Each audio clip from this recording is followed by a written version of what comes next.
What is the most powerful punch that you can throw? Is it the left hook? Is it the right uppercut? Is it the right cross? The answer is probably the rear overhand. For most people will be the right overhand punch. It is the most forceful and powerful punch in your arsenal. To understand why this punch is so powerful and so intuitive, we have to look at some science on what is the fastest motion the human body can produce and what action we can do more powerfully and forcefully than any other animal. Humans are certainly not the strongest animals on the planet. For instance, a chimpanzee can be up to 2 to 4 times stronger than a man. However, no animal can compete with a human when it comes to the mechanics of throwing an object. Major League Baseball players can throw a ball over 100 miles per hour. A well-trained chimpanzee can only throw a ball around 30 miles per hour. That is something a little leaguer can do. The human shoulder has a design that allows it to throw objects and propel them forward with great speed and force. Contrast that with the shoulder of a chimpanzee. Due to this design, the motion of throwing is the fastest and highest velocity motion the human body can produce. Now you might be saying that's all very good and interesting, but what does this have to do with punching? Well, the overhand and other rear hand punches for that matter very much resemble the mechanics of throwing a ball or an object. From the uniquely human capability of storing elastic energy through the shoulder and elbow joints to the weight transfer and balancing on one foot, throwing mechanics are very similar to punching mechanics. Someone could say and make the argument that they are even one and the same. The overhand punch, after all, is often taught, just like throwing a baseball pitch.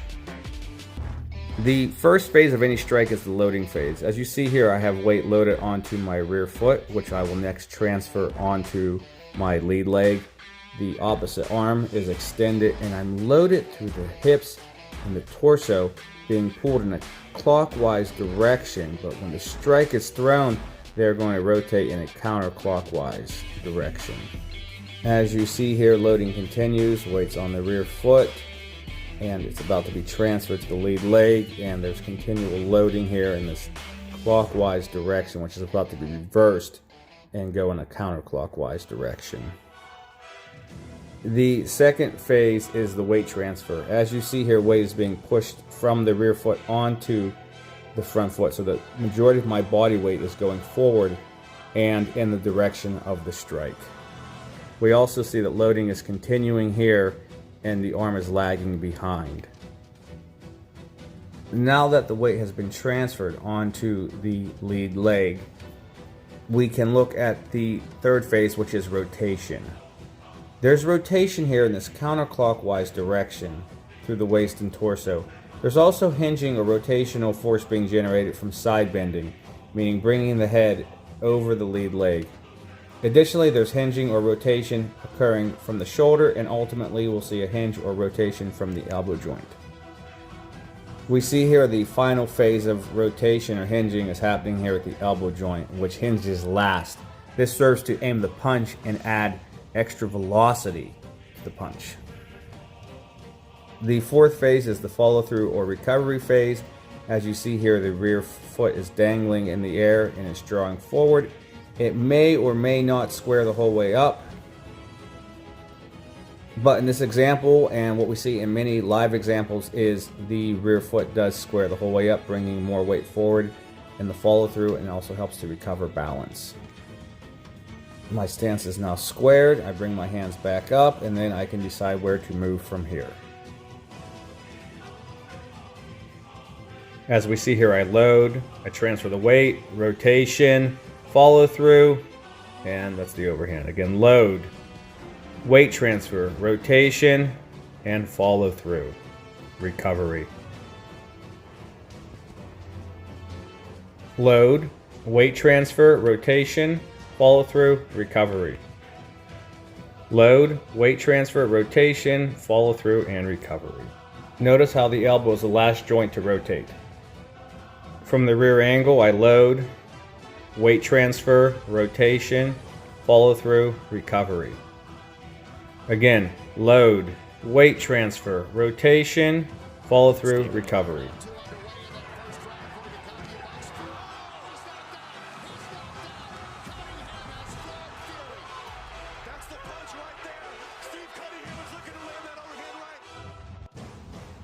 Here's a great slow motion example. We'll start here before the actual punch lands, a little bit of an exchange going on.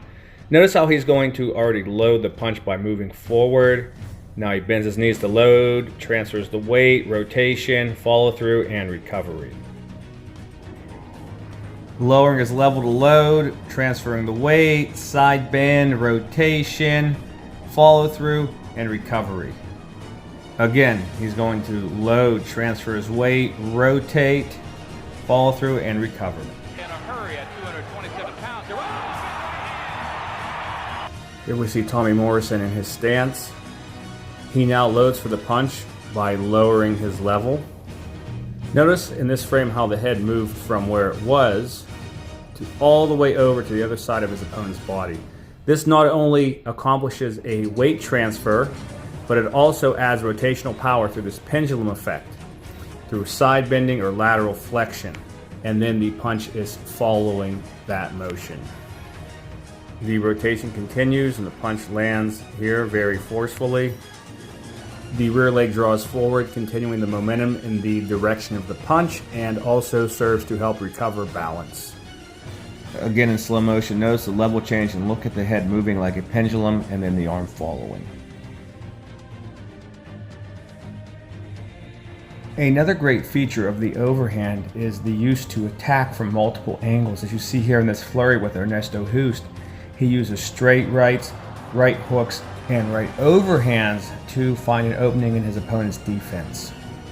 So the overhand and the hook should not be looked down upon as lesser punches. Rather, they should be used in conjunction with straighter right punches to attack from different angles. Wrestlers also gravitate towards the overhand because they can use a level change to set up the overhand. As you see here, I'm faking a level change as if I'm going for a double leg or single leg takedown, and then I can use that to load or set up for the overhand. Again, another angle, lowering the level, throwing the overhand. So this is a motion very familiar to a lot of wrestlers, and it can keep their opponents off balance and guessing as to whether a takedown attempt is coming or a punch is coming.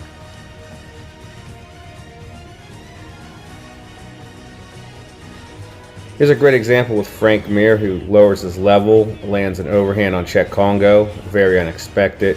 It's actually, Czech was on paper the more skilled striker, but Frank's able to get in under his defenses and land that overhand, which leads to the finish.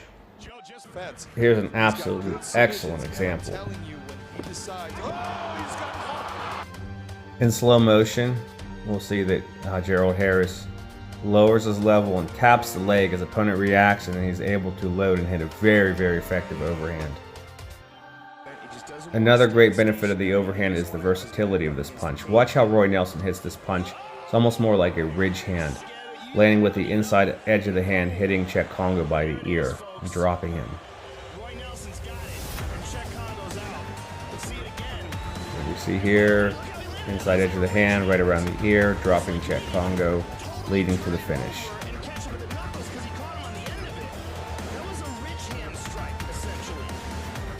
In this example, Igor Vovchanchyn is able to curve around the back of Gary Goodridge's guard, hitting him behind the ear, which eventually leads to a finish. Watch how this punch curves around the guard, hits behind the ear, makes Gary stumble, and eventually leads to a finish. And again, the commentators make the comparison to this punch and a ridge hand. I don't believe that it was necessary. There it is, right there. There's the overhand, right? It was almost like a ridge hand. Yeah, but watch this. He slips RT. In this example, Matt Serra lowers his level and hits a right hook overhand type punch to the back of George St. Pierre's head, which eventually leads to the finish, which was a major upset victory. Again, hitting the back of the head, knocking George off balance, and eventually leads to the finish. Thank you for watching. Stay tuned for part 2 of the overhand as we look at specific techniques and how to maximize power when throwing the overhand.